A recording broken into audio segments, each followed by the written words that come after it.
everybody, and welcome back to another episode of Parenting Shrink Wrapped. Sam here with Melissa, and I'm pretty excited about this conversation for two reasons. One, it's a great topic, and two, once you hear the energy that our guest brings to the table, you're going to be glad you showed up too. Dr. Rosina McAlpine is an internationally recognized expert on parenting, managing work and family life, working parents, researcher, and media contributor. Excuse me. And I don't know a family for whom the issue of work-life balance doesn't come up. Whether you are working outside of the home, you have a partner who's working outside of the home, or you're just trying to balance your life as a parent versus your life as not a parent, this is a topic that I don't think any family is spared. Dr. Rosina is the founder of Win-Win Parenting, which is a research-based program that's delivered in small, medium, and large organizations and workplaces for all levels of government to inspire and resource working parents with strategies to better navigate day-to-day parenting challenges, support their mental health, help manage work-life balance, reduce stress, and prevent burnout. Yes, please. Right? Yes, all the above, Yes, please. yes, please. Um, she offers a unique perspective. She's been featured on TV, print, and media platforms, including the New York Post, the Today Show. She's got a regular spot on ABC Radio, and she's done corporate events globally. We are so thrilled to have her here on Parenting Shrink Wrapped. Dr. Rosina McAlpine, welcome to Parenting Shrink Wrapped. Thank you so much. I'm so excited to be speaking with you both. Well, before we get into talking about work-life balance, can you tell our listeners how you became interested in this topic? So there's two pathways. The first one was when I became a mum. I went from competent professional to incompetent parent. And I actually couldn't believe how I was, when I was handed a tiny little baby, how that absolutely changed my whole life. And my house didn't look like it used to look. And so I then realized that I have to raise this little human being, and actually I don't know a lot about raising human beings at all. So I started to do some research. My background is I've got a PhD, an education focused PhD. So I thought there's got to be someone out there who knows. And out of that, while I was on parental leave, I wrote a book. So It's called Inspired Children. She's holding it up. And what's the tagline? Inspired Children. how the leading minds raise their kids. Because I Okay. figured if I don't know, somebody does know.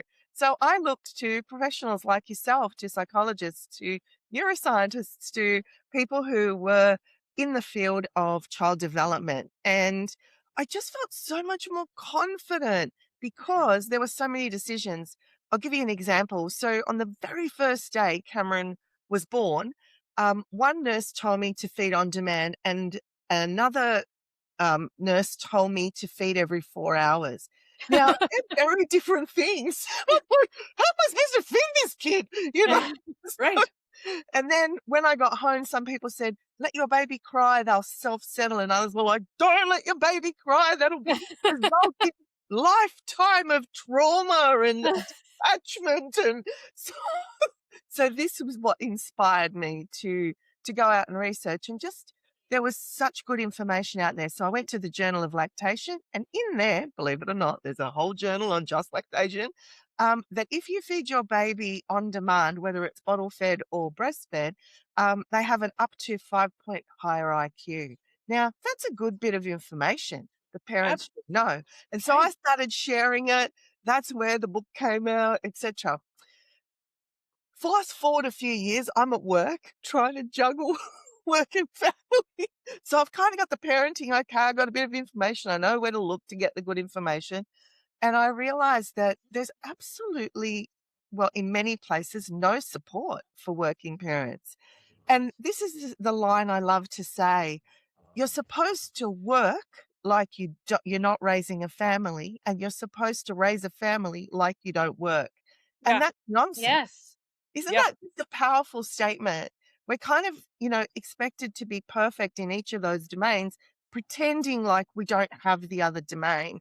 So I was doing research on work-life balance, on gender equality, seeing that there's none, and stuff that needs to be done.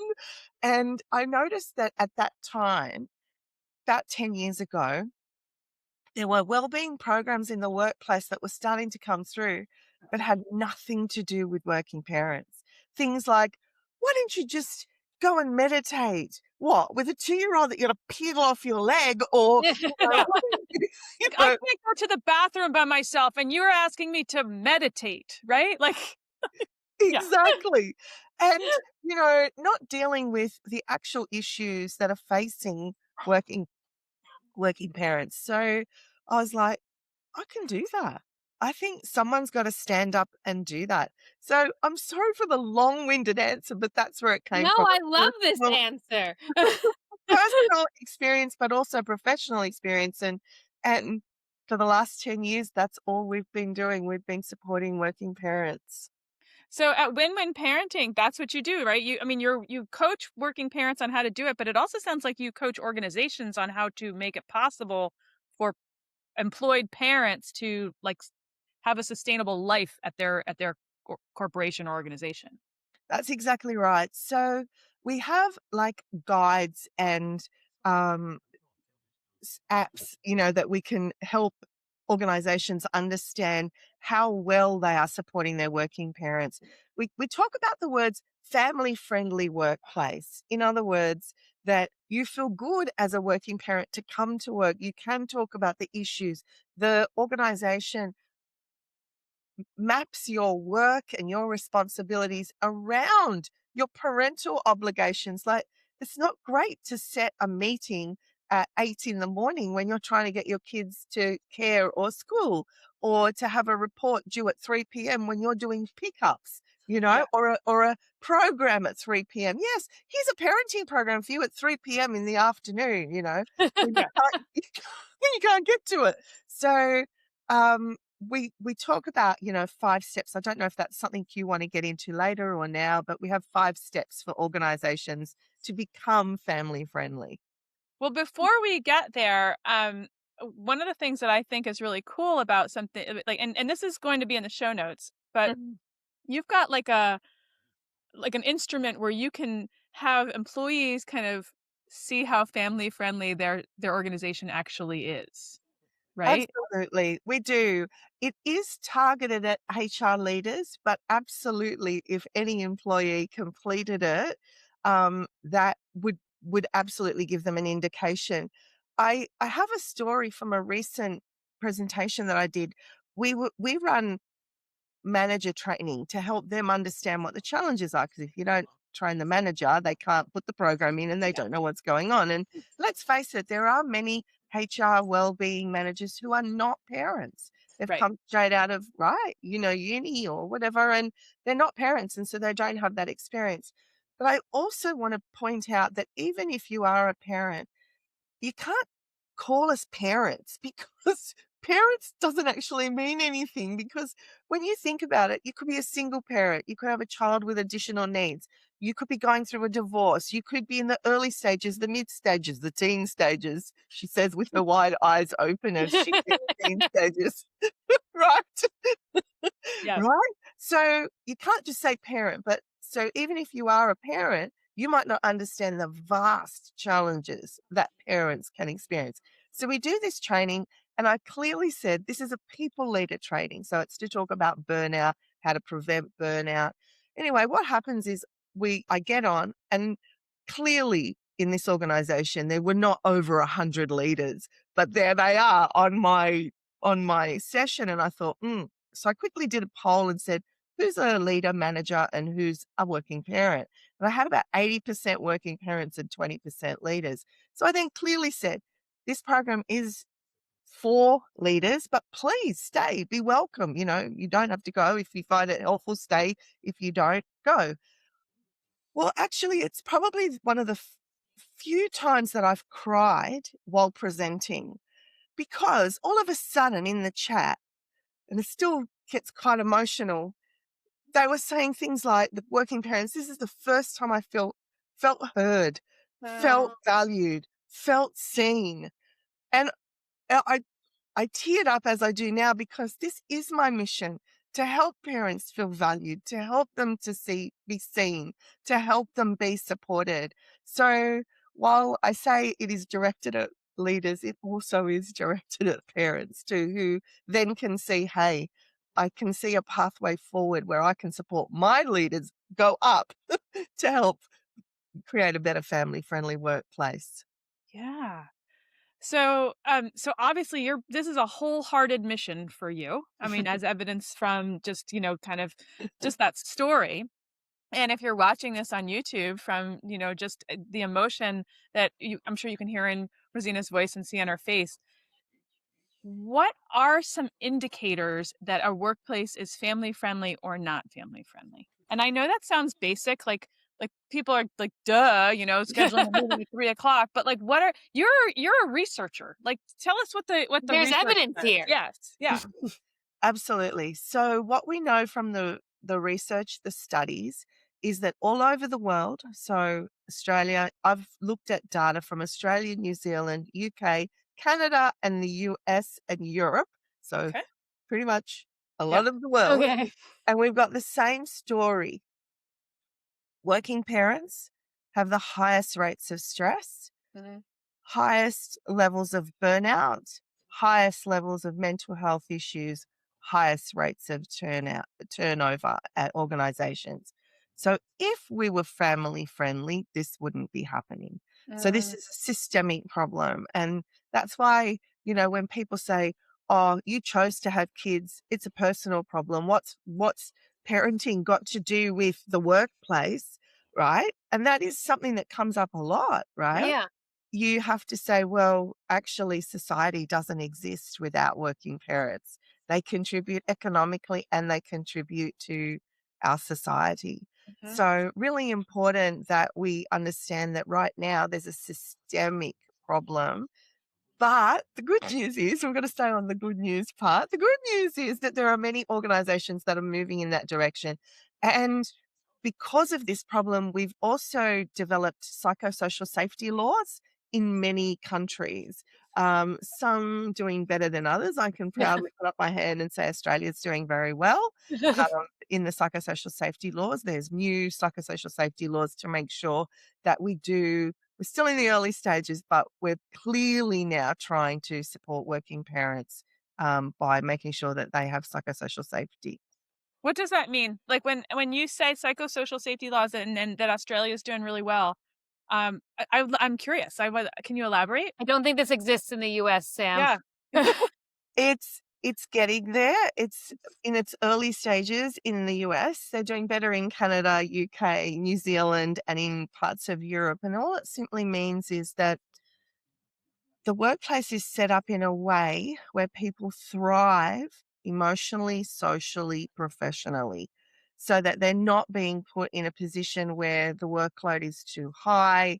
It's that there's not a safe space to be able to say, well, for example, my child's getting an award today and I would really like to be there, or my child's in a play, or I've been called in for a teacher parent interview, so it's a safe space to say that, my child's sick and I can't come to work today, or offering emergency services for childcare on the day when you do need to be in the office and you do need to be at a meeting, but there is now someone who can look after your child, um, unexpectedly when they've got the ear infection or a cold, Yeah. or, something that you could not have, predicted or accounted for. So that's what we're talking about, a workplace where everyone thrives rather Mhm. than just survives, or worse than that, doesn't feel safe and has to leave because 'cause they're not thriving. And I would imagine, not I would imagine, but like these kinds of policies don't just serve, as you said, working parents are necessary for society to exist, right? And these kinds of policies certainly serve the employees that an organization has hired at this moment, but they Correct. also serve children who turn out to be the future employees of future organizations, right? Like this is not just handling the people who you employ at the moment, but this is building the I don't know, the Building a new foundational. culture. It's a Yes, new culture, Sam. and expectations that future workers will take into their workplace, and it's healthy. That's 100% correct. And, 10 years ago when I started this, I used to talk about good for working parents, win-win parenting, good for working parents, good for workplaces. And now it's good for society. Mhm. So we, expanded that to the exact point that you've made there. When people say things like, well, you chose to have children. I don't know why you should get special compensation at work. Why can't we schedule meetings? That's your problem, not my problem, that I have to go around your schedule. That person is going to need a podiatrist, a hairdresser, someone down the track. And guess who's raising that someone? The Uh-huh. working parent you just dissed, that said, I don't want to have dispensation for you. So we have to understand, as you said, that not only do employers with the future, employed children, but also every person on this planet benefits from healthy, happy children. And unfortunately, we don't have that at the moment, as you, I'm sure, know the Amen. statistics, right? That we've got increases in mental health issues, physical issues, social issues, emotional issues, right? And why is that? Because we've got stretched working parents who don't have the same amount of time to be able to support, the development, the attachment, the connection, and poor things dealing with so many more problems, technology, social media, Too bullying much is on the input. rise. Yeah. Rosina, I mean, on the flip side of this, if you can create a family friendly work environment, I'm sure you know the statistics. Usually the work productivity improves. Actually, I'm sure you know the statistics much better than I do, but work productivity improves. People are happier, and you see declines in things than like mental health issues and whatnot. So I'm sure you've worked at organizations. Have you seen and been able to track, now that you've been doing this for 10 years, you've been doing it for a decade, to kind of show that change and that trend to an organization? So that's absolutely correct. And what we want is prevention is better than cure, right? It's much cheaper. What we know is if you look at the statistics, and we've had some studies from the UK and in Australia, one of them was the Deloitte study, looked at the return on investment that you get if you put well-being programs targeted, and that's the important part, the targeted well-being programs in place. And if you don't mind, this is the time when the 5 steps can I was come in. going to ask Yeah, about the no, 5 I was steps. going to ask. Bring them back. Can I get my 5 steps in? Okay, so first thing in an organization, if you are a people leader, is find out the data on your working parents. When I do the people leader training, the first question I ask is, what proportion of your workforce is working parents and what proportion are women? And oftentimes I'll get between 20 and 30% of leaders that go, I don't know, not sure. Now, you can't fix something you don't know is a problem, right? You've got Mhm. to know, you have to know your workforce. So once you find out the data of your workforce and the risks they face, so when you know you've got women, you know that they take a greater share of home and childcare as well as work, right? So they've got that mental load. Then you say to yourself, all right, well, here are all the risks. And once you've identified the risks, you're in a really good position to train the leaders on the risks. So step one, collect the data. Step two, train the leaders. Step three, targeted programs and policies. Now, we want to give in that leadership training, one of the things that I talk about as a sign of a great family friendly organization, if leaders have policies and processes that they can say, yes, here's what I did to alleviate the challenges for working parents, it's actually part of their KPIs. Like, imagine that. These were the issues. This is how I alleviated them. Like, go leader, right? Right, right. So we want training and policies, and then we want to target the programs. So one of the big ones is parents are worried about their kids' mental health, and that's why they have experts like you to go to. Now, I always say, if there is a mental health issue, you go to an expert. But if there are so many things parents can do to support mental health, of Yes. themselves and their family, Amen. That's right? that's my bag. Yes. Yeah. So, yes, get help if you need it, but hey, try this first. Like, so we want to have programs that target technology, gaming, mental health. What kind of foods? How do you feed a child that only wants to eat white? That's that sort of Yes. right. Communication And tools. it's the How do you yeah. this is all the prevention stuff Mhm. again. Exactly. It's exactly right. So that's the next thing. So targeted programs. Then the next thing is there's no point in having, everyone says, oh, we're family friendly, but actually you're too scared to go to your manager to say, I need a day off, or I need you to change this workload, or I'm going through a divorce right now, or a personal issue. If you don't want to say what it is, I'm going through a personal issue in our family and I need, extra support. So, that's creating that true family friendly culture. And then finally, and this is what you were talking about, Melissa, is you've got to monitor and report on it. Because if you don't measure it and report on it, you're not going to know whether it was a good return on investment. Did we Mhm. reduce employee turnover? One of the biggest reasons in the Deloitte report was my child's mental health was a reason for leaving, which of course makes perfect sense. Yes. I'm sorry about the sunshine at the moment. As you know, it's sunrise at the moment. I didn't think about that. So I hope that's okay. I've just got the Yes. sunrise coming up this morning in my window. Um, but yeah, so child mental health is such an important topic, and also gaming addiction, social media addiction, those sorts of things. So those are the kind of targeted programs we want to see. Is it making a difference? So that's the 5-step plan. It's free. Anybody can access it on our website. So it's not something that's hidden, but can help, organizations. And I would imagine, like, if you're listening and you're a leader in your organization, this would be lovely for you to take up the mantle by yourself. It's less, if an employee who isn't a leader brings it to you and you don't have a family friendly environment, well, an employee's not going to bring it to you. Like, that's the problem. If your environment is a little like, we're in charge, don't tell us what to do, kind of, if that's the way things go, um, you know, you might not hear about this. So if you're listening, take it, have some humility and download these 5 steps, right? Like, this is great stuff for Well, families. and it's important for the next generation. We need to model something different than what came before us.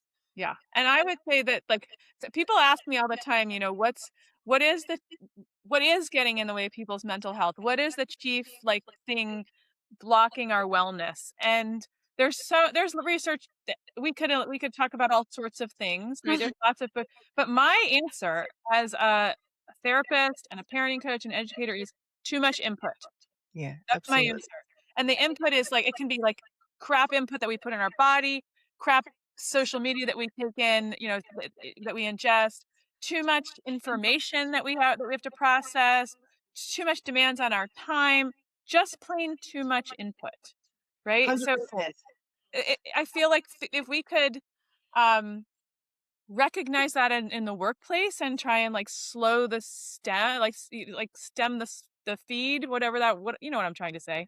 Um, I reduce input. absolutely do. I absolutely do. And one of the key programs that we deliver is on self-care Mhm. because what we know is parents are not good at self-care. They put everything else first, work Yeah. first, children first, family first, me last.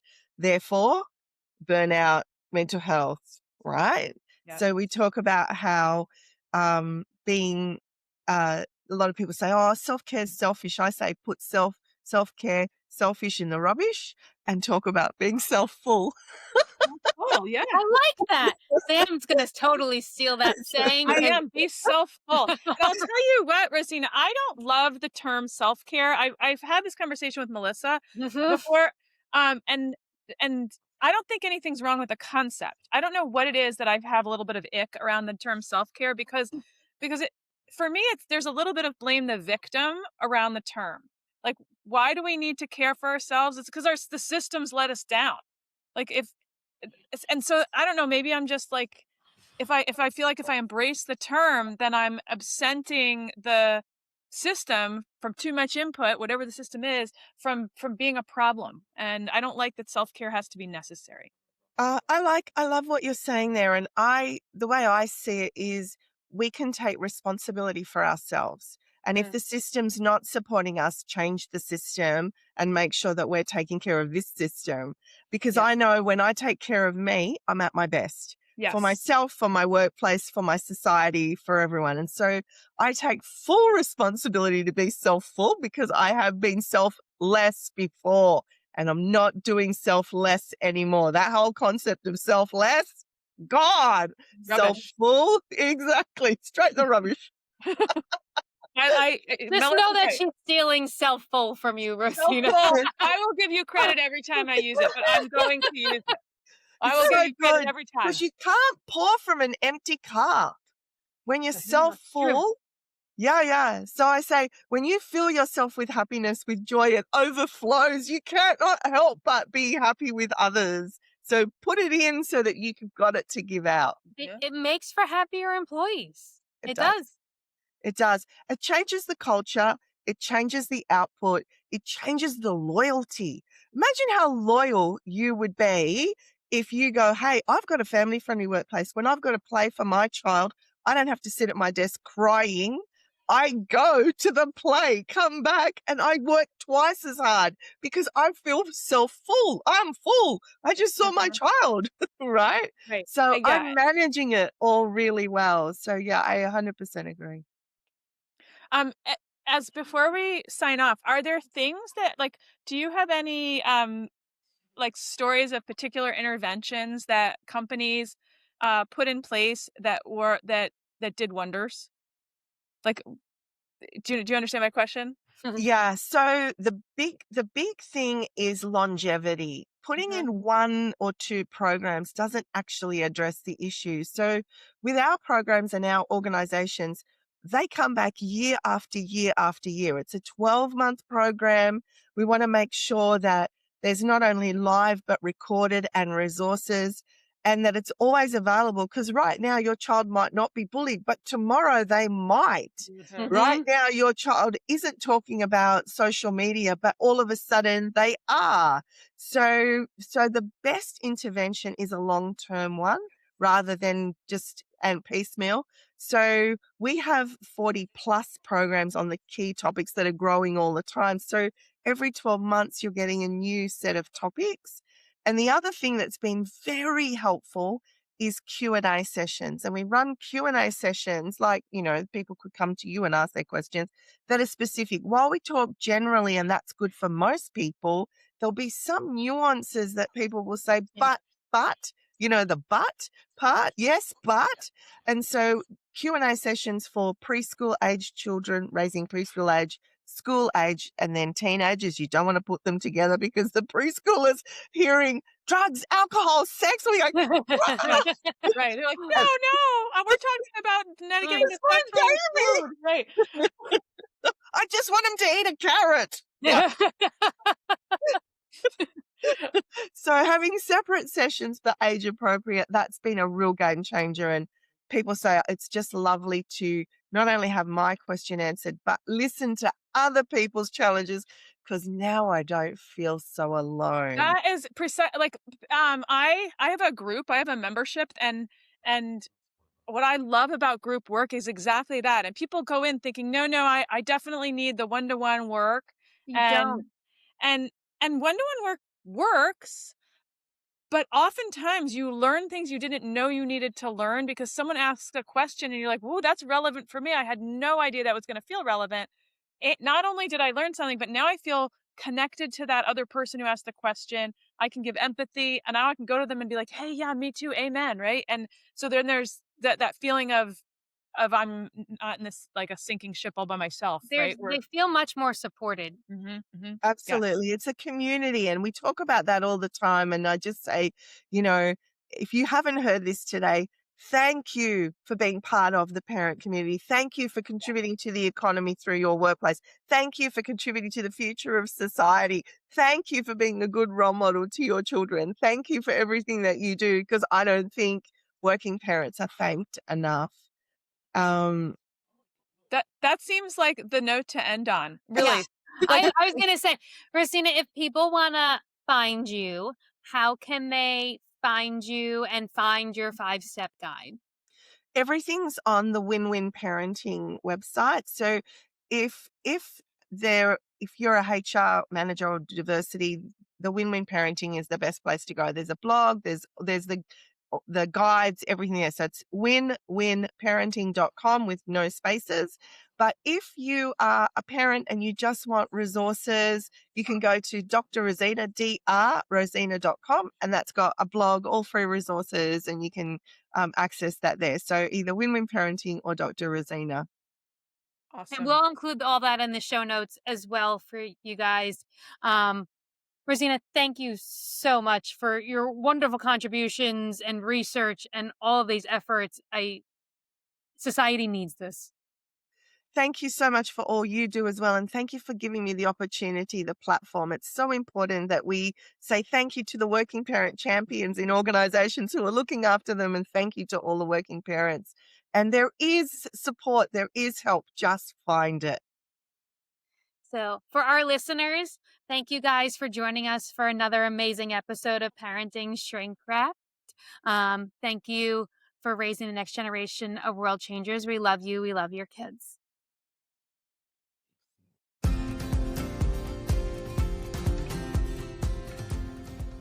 Thanks for joining us on this wild ride called parenthood here at Parenting Shrink Wrapped. We hope today's episode gave you some useful tools and maybe even a few laughs to help you navigate the twists and turns of raising teens and kids. Remember, parenting is a journey, not a destination. And no matter where you are on the road, we're here to help you stay on course. Whether it's monumental meltdowns, teenage turmoil, or just the everyday chaos, you don't have to travel this path alone. So until next time, keep your seatbelt fastened, your sense of humor intact, and your eyes on the road. We'll be back soon with more compassionate conversations and practical strategies to support you and your family. Don't forget to subscribe to Parenting Shrink Wrapped wherever you get your podcasts so you never miss an episode. And if you've enjoyed today's show, we'd love it if you'd leave us a review and share it with a friend. If you have suggestions for topics you'd like to see us cover in the future, feel free to send us an email at parentingshrinkwrapped@gmail.com. Until we meet again, take care and enjoy the ride.